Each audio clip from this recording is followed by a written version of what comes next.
সবাইকে স্টক অবজারভারের পক্ষ থেকে শুভেচ্ছা জানাই। বন্ধুরা, আজ আমরা এমন 10টি স্টক নিয়ে আলোচনা করব যে স্টকগুলোতে রেগুলার বেসিস ইনভেস্ট করলে 2024 সালে ভালো ডিভিডেন্ড গেইনের পাশাপাশি ভালো ক্যাপিটাল গেইন হওয়ার সম্ভাবনা অনেক বেশি। 2023 সাল ছিল পুঁজিবাজারের জন্য একটি কালো অধ্যায়। নানা রকম সংকটের মধ্য দিয়ে বৈশ্বিক পুঁজিবাজার প্রায় কোণঠাসা হয়ে পড়েছিল। যদিও 2023 সালের শেষ ভাগে এসে বড় বড় ক্যাপিটাল মার্কেটগুলো ঘুরে দাঁড়িয়েছে, কিন্তু আমাদের দেশের ক্যাপিটাল মার্কেট এখনও তলানিতেই পড়ে আছে। বেশিরভাগ ভালো মানের স্টক ফ্লোর প্রাইজে অথবা ফ্লোর প্রাইজের আশেপাশে এখন অবস্থান করছে। যদিও হাতে গোনা 2-4টি স্টক হয়তো ম্যানিপুলেশন হচ্ছে, কিন্তু ওভারঅল মার্কেটের অবস্থা খুবই নাজুক। এখন বড় বড় অ্যানালিস্টরা 2024 সালকে পুঁজিবাজারের জন্য একটা সম্ভাবনার বছর হিসাবে মনে করছেন। আজ আমরা যে 10টি স্টক আমাদের সিলেকশনে রেখেছি সেগুলো হলো Apex footwear, Magna life, Reliance insurance, Eastern housing, Lafarge Holcim cement, Genex Infosys, Capitec Grameen bank growth fund, Bangladesh shipping corporation, Bashundhara paper mill এবং ইউনিক হোটেল।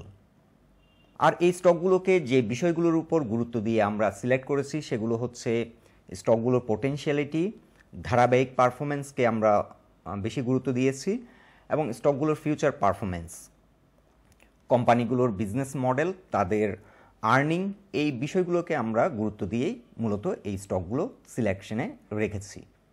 এই স্টকগুলো ছাড়াও ঢাকা স্টক এক্সচেঞ্জে আরও ভালো মানের অনেক স্টক রয়েছে। মাল্টিন্যাশনাল কোম্পানিগুলো ইনভেস্টমেন্টের জন্য সুইটেবল। এছাড়াও যে স্টকগুলো ব্যাংকগুলো ভালো ডিভিডেন্ড দিচ্ছে সেই ব্যাংকের স্টকগুলো চাইলে ইনভেস্টমেন্টের জন্য কাউন্ট করা যেতে পারে। চলুন তাহলে বন্ধুরা জেনে নিই এই স্টকগুলো সম্পর্কে সংক্ষেপে। আলোচনাটি শুরুতেই সবাইকে রিকোয়েস্ট করব ডিসক্লেমার অংশটি আপনারা ভালো করে পড়ে নেবেন। পুঁজিবাজার ঝুঁকিপূর্ণ। আপনার কোনো পার্সোনাল বাই এবং সেলের কারণে আপনি যদি ক্ষতিগ্রস্ত হয়ে থাকেন সে দায় স্টক অবজারভার বহন করবে না। আলোচনাটি শুরুতে আরও একটি বিষয় জানিয়ে রাখি, যারা হোয়াটসঅ্যাপে আমাদের গ্রুপ সার্ভিসটি নিতে ইন্টারেস্টেড আমাদের সাথে যোগাযোগ করতে পারেন 01718286267 নাম্বারে।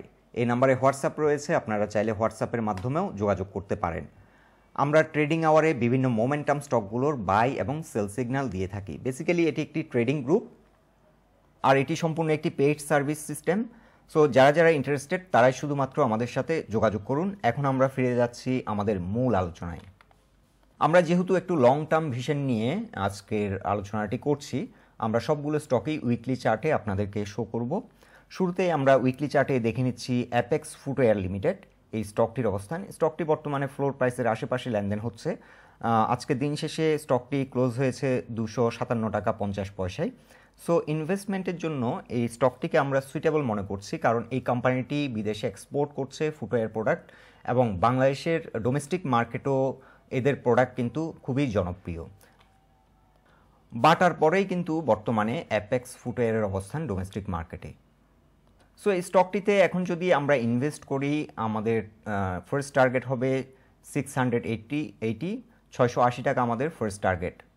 সো এন্ট্রি নেওয়ার জন্য স্টকটি বর্তমানে সুইটেবল একটি প্রাইস পয়েন্টে রয়েছে, এবং ফ্লোর প্রাইস তুলে দেওয়ার পর যদি স্টকটি ফার্দার ডিসকাউন্ট দেয় ডলার কস্ট অ্যাভারেজের মাধ্যমে আপনারা গ্র্যাজুয়ালি স্টকটি চাইলে কালেক্ট করতে পারেন। বর্তমানে আমরা লক্ষ্য করছি যে এই জোনটিতে কিন্তু মানি ফ্লো অনেকটা বৃদ্ধি পেয়েছে। সো ফিউচারে এই স্টকটি ভালো করার সম্ভাবনা অনেক বেশি। এরা বছর শেষে ভালো একটা ডিভিডেন্ডও দেয়। সো ডিভিডেন্ড গেইনের পাশাপাশি ভালো ক্যাপিটাল গেইন নেওয়ার অপরচুনিটি এই স্টকটিতে অনেক হাই। এখন উইকলি চার্টে দেখে নিচ্ছি Magna life insurance company limited, এই স্টকটির অবস্থান। এই স্টকটি বর্তমানে 78 থেকে 80 টাকার মধ্যে রান করছে, আর এই স্টকটির অল টাইম হাই হচ্ছে প্রায় 180 টাকা, 80 কিংবা 82। এই জোন থেকে কিন্তু একটা সাবস্টেনশিয়াল ক্রাশ করেছিল 2010 সালের পর থেকে। স্টকটি ডাউন ট্রেন্ডের মধ্য দিয়ে যাচ্ছিল দীর্ঘ অনেক বছর। সো রিসেন্টলি স্টকটি কিছুটা মুভমেন্ট আমরা লক্ষ্য করছি, এবং এই জোনটিতে বিশেষ করে 60 থেকে 80 কিংবা 90 এই জোনটিতে কিন্তু হিউজ মানি ইনফ্লো আউটফ্লো আমরা লক্ষ্য করছি। মূলত আউটফ্লো রিসেন্টলি হয়েছে 130 টাকা লেভেলে, কিছুটা সেল অফ হয়েছে, কিন্তু মানি ইনফ্লো অনেক বেশি। সো এই জোনটিতে কিন্তু হিউজ অ্যাকুমুলেশন হয়েছে, বিশেষ করে 90 থেকে 60 কিংবা 70 এই জোনটিতে। সো এই স্টকটিতে যদি আমরা এখন এন্ট্রি নিই লং টার্মে, স্টকটি আমাদের ফার্স্ট টার্গেট হবে 180 এবং সেকেন্ড টার্গেট হতে পারে 275। আর এই স্টকটি যদি ফার্দার ডিসকাউন্ট দেয় ডলার কস্ট অ্যাভারেজের মাধ্যমে গ্র্যাজুয়ালি স্টকটি কালেক্ট করা যেতে পারে। সো 2010 সালে যে ভলিউমে লেনদেন হয়েছিল তার তুলনায় অনেক বেশি ভলিউমে কিন্তু বর্তমানে লেনদেন হচ্ছে এই স্টকটি। সো স্টকটি ফিউচারে ভালো প্রাইস অ্যাকশন করার সম্ভাবনা অনেক বেশি। শুধু তাই নয়, ইন্স্যুরেন্স সেক্টরে একটা ভালো নিউজ আসার কারণে ব্যাংক ইন্স্যুরেন্স যে বিষয়টি দীর্ঘদিন ধরে আটকে ছিল সেটি কিন্তু অ্যাপ্রুভড হয়ে গেছে। সো জেনারেল ইন্স্যুরেন্স এবং লাইফ ইন্স্যুরেন্স দুটো সেক্টরই এখন ভালো করার সম্ভাবনা অনেক বেশি। এখন আমরা উইকলি চার্টে দেখে নিচ্ছি রিলায়েন্স ইন্স্যুরেন্স লিমিটেড এই স্টকটির অবস্থান। এই স্টকটি অল টাইম হাই ছিল 135 টাকা প্রায়, এটি করেছিল 2021 সালে মিডলের দিকে। বর্তমানে স্টকটি 70 টাকা প্রাইস পয়েন্টে রান করছে, 70। সো এন্ট্রি নেওয়ার জন্য বর্তমানে সুইটেবল অবস্থানে আছে। স্টকটি যদি ফার্দার ডিসকাউন্ট দেয় চাইলে গ্র্যাজুয়ালি স্টকটি অ্যাকুমুলেট করা যেতে পারে। আর স্টকটিতে যদি আমরা এন্ট্রি নিই ফার্স্ট টার্গেট হবে 150 আর সেকেন্ড টার্গেট হতে পারে 250 টাকার মতো। এখানে একটি রেসিস্ট্যান্স সেল প্রেশার ফেস করবে 137 টাকায়, ভালো রকমের একটা সেল প্রেশার আসবে। বর্তমানে আমরা লক্ষ্য করছি স্টকটিতে আবারও মানি ফ্লো বৃদ্ধি পাচ্ছে। সো ফিউচারে এই স্টকটি ভালো করার সম্ভাবনা অনেক হাই। ইনভেস্টিং ক্যাটাগরির জেনারেল ইন্স্যুরেন্স সেক্টরে ইনভেস্টিং ক্যাটাগরির স্টকগুলোর মধ্যে Reliance insurance one of the good choice. এখন উইকলি চার্টে দেখে নিচ্ছি ইস্টার্ন হাউজিং লিমিটেড এই স্টকটির অবস্থান। স্টকটি বর্তমানে 85 টাকা প্রাইস পয়েন্টে অবস্থান করছে, 85 টাকা 30 পয়সায় আজ ক্লোজ হলো। সো স্টকটি যদি ফার্দার ডিসকাউন্ট দেয় এটি গ্র্যাজুয়ালি অ্যাকুমুলেট করা যেতে পারে। স্টকটির ক্ষেত্রে আমাদের প্রজেকশন হবে ফার্স্ট টার্গেট হবে 150 এবং সেকেন্ড টার্গেট হতে পারে 250। সো ফার্স্ট টার্গেট হচ্ছে 150, সেকেন্ড টার্গেট হবে 240 থেকে 250। বর্তমানে আমরা লক্ষ্য করছি স্টকটি তো হিউজ মানি ফ্লো এবং এই জোনটি বর্তমানে একটা অ্যাকুমুলেশন জোনে অবস্থান করছে। স্টকটি রিসেন্টলি 148 কিংবা 47 পর্যন্ত প্রাইস অ্যাকশন করে এবং এরপরে কিন্তু কারেকশনের মধ্য দিয়ে দীর্ঘদিন যাচ্ছে। এখন উইকলি চার্টে দেখে নিচ্ছি লাফার্স হোলসিম বাংলাদেশ লিমিটেড। এই স্টকটি সিমেন্ট সেক্টরে একটি গুড চয়েস, একটি বেস্ট স্টক বলা যায়। বছরে দুবার ডিভিডেন্ড পে করে, এটা ভালো দিক। আর কোম্পানিটি এখন গ্রোথ ফেজে আছে, আর্নিং বৃদ্ধি পাচ্ছে এবং ডিভিডেন্ড পে আউট রেশিও বৃদ্ধি পাচ্ছে। সো স্টকটির রিসেন্ট যে অল টাইম হাই ছিল 2011তে সেটি ছিল 145 কিংবা 44, আর রিসেন্ট যে হাইটি ছিল সেটি 106। সরি, এই যে 145 টাকা যে হাইটি করেছিল এটি 2014-15 সালের দিকে হয়েছিল। সো স্টকটিতে আমরা যদি এখন এন্ট্রি নিই আমাদের ফার্স্ট টার্গেট হবে 145। আর কোম্পানিটি তার যদি গ্রোথ, বর্তমান যে গ্রোথটি আমরা লক্ষ্য করছি সেটি যদি ধরে রাখতে সক্ষম হয় তাহলে স্টকটির গন্তব্য হতে পারে 220 থেকে 280 পর্যন্ত। বর্তমানে একটা হিউজ মানি ফ্লো আমরা এই জোনটিতে লক্ষ্য করছি, এটি 60 থেকে 90 এই জোনটিতে কিন্তু একটা হিউজ মানি ফ্লো স্টকটিতে আমরা লক্ষ্য করছি। সো ইনভেস্টমেন্টের জন্য সিমেন্ট সেক্টরে এটা one of the best choice বলা যায়।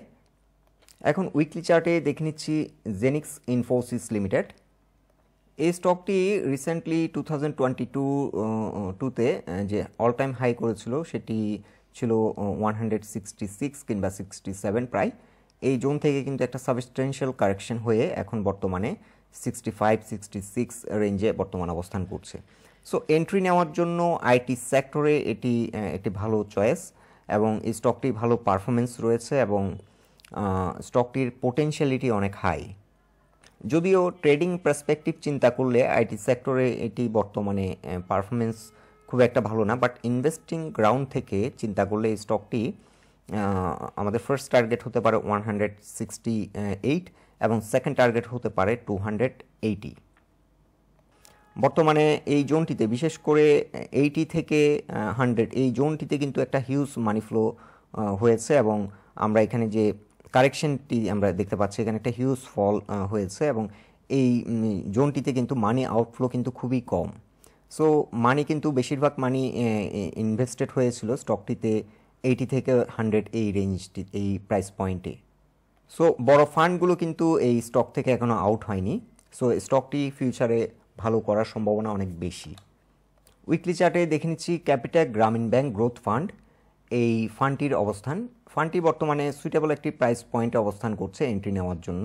ফার্স্ট টার্গেট হতে পারে 28 এবং সেকেন্ড টার্গেট হতে পারে 38। এই কয়েকটি স্টক নিয়ে কিন্তু আমরা এর আগেও অনেকগুলো পোস্টে আপনাদেরকে জানিয়েছি, আজকে আবারও আপডেট দিচ্ছি। উইকলি চার্টে দেখে নিচ্ছি বাংলাদেশ শিপিং কর্পোরেশন, এটিও একটি মনোপলি স্টক এবং এই কোম্পানিটির বিজনেস মডেল কিন্তু খুবই ভালো। বর্তমানে আর্নিংয়ের মধ্যে একটা হিউজ গ্রোথ আমরা লক্ষ্য করছি এবং বর্তমানে গ্রোথ ফেজে কোম্পানিটি রয়েছে। আর এই জোনটিতে আমরা যেটি লক্ষ্য করছি, এখানে একটা ভালো র্যালি করেছিল আপ টু 150 পর্যন্ত এবং এখানে কিন্তু হিউজ মানি ইনফ্লো আমরা লক্ষ্য করছি। সো বড় ভলিউমে কিন্তু এই উত্থানটি হয়েছিল এবং কারেকশনে আমরা মানি আউটফ্লো কিন্তু খুবই কম আমরা লক্ষ্য করছি। এখানেও যে কারেকশনটি হয়েছে মানি আউটফ্লো কিন্তু তেমন একটি হয়নি এবং এই জোনটিতেও যে কারেকশন হয়েছে মানি আউটফ্লো কিন্তু খুবই কম। সো এই স্টকটি ইন ফিউচারে আমরা যেটা প্রজেকশন করছি 250 থেকে 380 টাকা পর্যন্ত এই স্টকটির গন্তব্য হতে পারে। সো ফ্লোর প্রাইস তুলে দিলে স্টকটি এখনও কিছুটা অ্যাকুমুলেট করা যেতে পারে, এখানে সাপোর্ট পয়েন্টে রয়েছে। ফ্লোর প্রাইস তুলে দিলে স্টকটি যে স্ট্রং যে পজিশনটিতে সাপোর্ট নেবে 95 হতে পারে স্টকটির জন্য একটি গুড এন্ট্রি পয়েন্ট, কিংবা স্টকটি যদি ফার্দার ডিসকাউন্ট দেয়, মার্কেট যদি খারাপ আচরণ করে, সেক্ষেত্রে যত বেশি ডিসকাউন্টে স্টকটি অ্যাকুমুলেট করা যেতে পারে তত বেশি গেইন করার পসিবিলিটি বেশি। সো একই প্রাইস পয়েন্টে একেবারে ইনজেক্ট না করে এটি প্রতি মাসে মাসে যদি একটা স্ট্র্যাটেজি সেট করে যদি ইনভেস্ট করা যায়, সেক্ষেত্রে যেটাকে আমরা বলে থাকি ডলার কস্ট অ্যাভারেজের মাধ্যমে স্টকগুলোতে এন্ট্রি নেওয়া। সো এভাবে যদি একটা স্ট্র্যাটেজি সেট করে স্টকগুলোতে ইনভেস্ট করা যায়, তাহলে কিন্তু প্রফিট করার সম্ভাবনা অনেক বেশি, ক্যাপিটাল গেইন নেওয়ার সম্ভাবনা অনেক বেশি, অ্যাট দ্য সেম টাইম স্টকগুলোতে ভালো ডিভিডেন্ড গেইন নেওয়ার সম্ভাবনা রয়েছে। এখন উইকলি চার্টে দেখে নিচ্ছি বসুন্ধরা পেপার মিলস লিমিটেড, এই স্টকটির অবস্থান। স্টকটি কিন্তু রিসেন্টলি যে মুভমেন্ট হয়েছিল 225 টাকার কাছাকাছি প্রাইস অ্যাকশন হয়েছিল এবং এরপর কিন্তু বর্তমানে একটা সিগনিফিক্যান্ট কারেকশন হয়ে গেছে। 60 টাকা রেঞ্জে স্টকটি এসে সাপোর্ট নিচ্ছে, 57 থেকে 60 এই জোনটিতে এসে সাপোর্ট নিচ্ছে। সো একটা বড় রকমের পতন হয়েছে এবং স্ট্রং ডিমান্ড জোনে রয়েছে। সো স্টকটিও এখন অ্যাকুমুলেট করা যেতে পারে এবং সেল প্রেশার কিন্তু নেই স্টকটিতে, এই জোনটিতে কিন্তু সেল প্রেশার, সেলার অনেকটা উইক। সো এখন স্টকটিতে এন্ট্রি নেওয়া যেতে পারে। পেপার সেক্টরে আমরা শুধুমাত্র এই স্টকটিকে প্রেফার করেছি কারণ এই ইন্ডাস্ট্রিতে যে স্টকগুলো আছে, একটি স্টক কিন্তু 700 প্লাসে আছে আর অন্য যে 2-3টি স্টক আছে সেগুলো কিন্তু 200 থেকে 300 টাকা প্রাইস পয়েন্টে কিন্তু রান করছে। শুধুমাত্র এই স্টকটি কিন্তু অনেক লো রেঞ্জে পড়ে আছে এবং এটি শক্তিশালী একটি কোম্পানি। সো দীর্ঘমেয়াদী ইনভেস্টমেন্টের জন্য এই স্টকটি একটা গুড চয়েস এবং এটার যে অল টাইম হাই সেটি হচ্ছে 190। স্টকটির ফার্স্ট টার্গেট হবে 190 এবং সেকেন্ড টার্গেট হতে পারে 280। এখন উইকলি চার্টে দেখে নিচ্ছি unique hotel and resorts limited, এই স্টকটির অবস্থান। এই স্টকটি বর্তমানে অবস্থান করছে 55, এন্ট্রি নেওয়ার জন্য সুইটেবল একটি প্রাইস পয়েন্ট, ফ্লোর প্রাইসের আশেপাশেই ট্রেড হচ্ছে। আর স্টকটির অল টাইম হাই ছিল 147 এবং বর্তমানে মানি ফ্লো কিন্তু হিউজ। এই স্টকটি একটা লং র্যালি করার জন্য অনেকটা রেডি বলা যায়, কিন্তু মার্কেট পারফরমেন্স না থাকার কারণে স্টকটি অনেকটা ইনঅ্যাক্টিভ হয়ে আছে। সো মার্কেট যখন পারফরমেন্সের ধারাবাহিকতায় ফিরবে, স্টকটি একটা লং র্যালি করবে বলে আমরা আশা রাখি। বর্তমানে আমরা স্টকটির ফার্স্ট টার্গেট 120 হতে পারে এবং যেটা সেকেন্ড টার্গেট 146 হতে পারে। তবে ওভারঅল মার্কেট যদি up to the mark perform করে, এই স্টকটিও কিন্তু 250 থেকে 300 টাকা পর্যন্ত এই স্টকটির গন্তব্য হতে পারে এবং সার্ভিস সেক্টরে এটি কিন্তু খুব ভালো মানের একটি কোম্পানি ইনভেস্টমেন্ট করার জন্য, লং টার্ম ইনভেস্টমেন্টের জন্য। সো ফ্লোর প্রাইস তুলে দিলে স্টকটি যদি ফার্দার ডিসকাউন্ট দেয়, যত বেশি কমে কেনা যায় তত বেশি ভালো, কারণ ইনভেস্টমেন্টের জন্য, লং টার্ম ইনভেস্টমেন্টের জন্য লো প্রাইস পয়েন্টে আমরা যত বেশি অ্যাকুমুলেট করতে পারবো আমাদের জন্য তত বেশি ভালো হবে। সো এই স্টকগুলো নিয়ে আমরা অনেক বেশি আশাবাদী, যদিও market up to the mark এখনও পারফর্ম করছে না এবং মার্কেট অনেকটা ইরেশনাল বিহেভ করছে। বেশিরভাগ ক্ষেত্রে দেখা যাচ্ছে এখন বর্তমানে গত 6 মাসের ধারাবাহিকতা যদি মার্কেটের আমরা দেখি, দুর্বল মূল্যভিত্তি সম্পন্ন কোম্পানিগুলো সেগুলোর প্রাইস অ্যাকশন হচ্ছে এবং মার্কেট অনেকটা ইরেশনাল বিহেভ করছে। বাট মার্কেট ইরেশনাল বিহেভ কিন্তু অলওয়েজ করবে না, লং রানে কিন্তু মার্কেট রেশনাল বিহেভ করবে এবং ভালো মানের কোম্পানিগুলোই কিন্তু প্রাইস অ্যাকশন হবে। সো আমাদেরকে এই স্টকগুলো কিনে এখন এই স্টকগুলোর দিকে না তাকিয়ে আমরা 2025 সালের ভিশন সেট করে যে স্টকগুলো আমরা একটু লং টার্ম 2-3 বছর মেয়াদি চিন্তাভাবনা করে যদি আমরা ইনভেস্ট করি, সেক্ষেত্রে ভালো ডিভিডেন্ডের পাশাপাশি ভালো ক্যাপিটাল গেইন নেওয়ার সম্ভাবনা অনেক বেশি হাই। আর যে স্টকগুলো দুর্বল মূল্যভিত্তি সম্পন্ন কোম্পানিগুলো ইরেশনালভাবে বাড়ছে, সেই স্টকগুলো ওই প্রাইস অ্যাকশন কিন্তু ধরে রাখতে পারবে না, সেই প্রাইস পয়েন্ট ধরে রাখতে পারবে না এবং ওই স্টকগুলো আবার ফল করে অনেকেই হয়তো বিপদগ্রস্ত হতে পারেন। এবং এই স্টকগুলো কিন্তু ফল করলে সেগুলো থেকে ডিভিডেন্ড নেওয়ার সম্ভাবনাও খুব কম, কারণ বেশিরভাগ কোম্পানিগুলোই কিন্তু ডিভিডেন্ড দিতে সক্ষম না এবং ডিভিডেন্ড দিলেও 2-1% দেয়। সো বন্ধুরা, আপনারা অনেক দিন ধরে আমাদেরকে রিকোয়েস্ট পাঠিয়েছেন যে ভালো মানের যে ইনভেস্টিং স্টকগুলো সেগুলো নিয়ে একটা পোস্ট দেওয়ার জন্য। সো আমরা নতুন বছর উপলক্ষে এই পোস্টটি করলাম। আলোচনাটি যদি আপনাদের ভালো লেগে থাকে অবশ্যই পোস্টটিকে লাইক দেবেন, আর আমাদের সাথে থাকার জন্য আপনাদের অসংখ্য ধন্যবাদ।